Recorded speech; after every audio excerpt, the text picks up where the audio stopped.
Hello everybody and welcome to Forever Rugby on Forever Sports. And Ireland have beaten Italy 34 points to 20 to keep their Grand Slam ambitions alive. And a good performance from Ireland, but a really inspiring performance as well from Italy, who went toe-to-toe with the #1 side in the world for a good 65 minutes, keep themselves within 7 points throughout the match. And I do think there's something special about this Italian side. And yes, you know, Ireland will probably maybe cop a little bit of criticism for not being able to bury the Italian side, but I think that actually doesn't give the Italians the respect and the credit they deserve. This is a good Italian side, and I think this match was a really good advert for the Six Nations. We've seen Italy push France quite close. We've now seen Italy push Ireland quite close.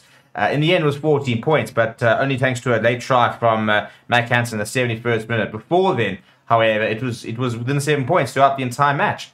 And yeah, before we sort of break the game down, please do smash like on the video. Please do subscribe to the channel as well. Ireland are the best team in the world for a reason, and despite making plenty of changes, you know, a new halfback pairing, no Sexton, no Jamison Gibson Park, for example, Tyger Byrne, for example, out, Tyger Furlong out, a couple of other changes there, you know. I think that they still sort of showed why they're best in the world, because they know how to win games, and they really knew how to make their moments count. And the Italian defense, which was quite inspiring at times, when it was breached, bang, bang, it happened so quickly, you know. Once they managed to sort of breach that sort of line, we saw the Irish lads, you know, scoring tries. And then, in fact, they had the bonus point in the first half. But credit to Italy, they never went away. You know, scored some tries. You know, that intercept try at the end of the first half, making things a bit interesting. And you really had a go, had a crack. But yeah, in terms of how the game sort of, I mean, it was a proper start. James Ryan went over in the 3rd minute. Ross Byrne missing the conversion. Before Stephen Varney, they went over in the 7th minute. But got busy getting the conversion. So Italy actually led in the first 10 minutes. Hugo Keenan then went over in the 13th minute to make it 7-10. Ross Byrne making it 7-12. But then a penalty from Garbizi in the 19th minute brought that down to 2. Bundy Aki then going over. Ross Byrne converting, Mac Hansen going over, and all of a sudden it's 10 points to 24. And you're thinking, well, 10 points, 24, 14 points at half time. That's a bit of the game's gone. But literally in the last play of the second half, an intercept try from Pierre Bruno made it 17-24 at half time, and got busy closing that gap to 4 points in the 56th minute.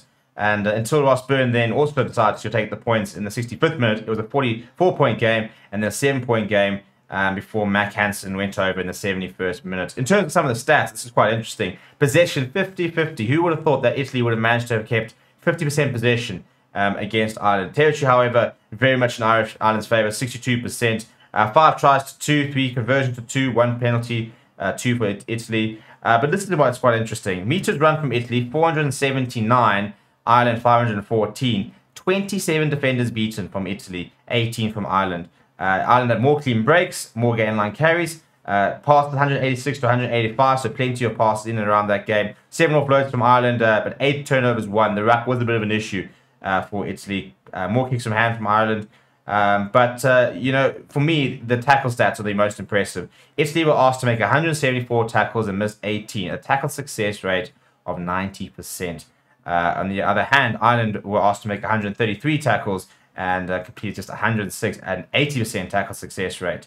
Also missed 2 kicks a goal, whereas Italy functioned at 100%. But yeah, the Italy ruck success at 93%, that is going to be a work on for them. Their lineouts, they lost just one apiece for each side, and the scrums towards the edge of the game became a bit of a problem for Italy. 10 penalties conceded for both sides. No yellow cards throughout the match, which was also quite nice.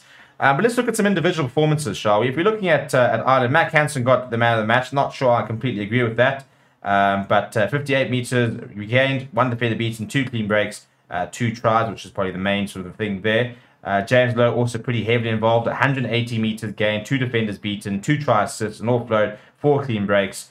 In the pack, Josh Van der Fleer was characteristically busy with 14 tackles. Kellen Doris, 10 tackles, 13 carries. James Ryan also got to his work quite well. If we look at the Italians, I thought that, once again, Lorenzo Cannoni really showing his class. 15 tackles from him, 8 carries. He made 63 metres gained, beating 7 defenders, 2 clean breaks, 1 offload, didn't miss a single tackle. He is really, really world class.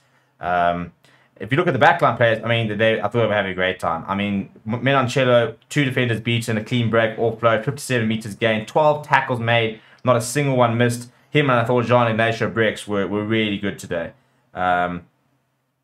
Also, the wings were quite busy. Padovani was getting involved a lot. Pierre Bruno was working exceptionally hard throughout the match. He made 158 meters gained, 8 defenders beaten, 1 offload, 1 clean break. Struggled a little bit defensively, but put in a lot of work. And then Michel Lamora, as always, works very hard. 16 tackles, just the 1 missed, 5 carries. I'm proud of the Italian side. I think it's a really cool project. And, you know, I think the nice thing about them is I think that they don't want the pity, oh, it's Italian, you know, it's Italy, it's, you know, it's well done. They're there to compete. They're there to win matches. They're no longer the side where it's like, oh, you know, let's just not get hammered too much.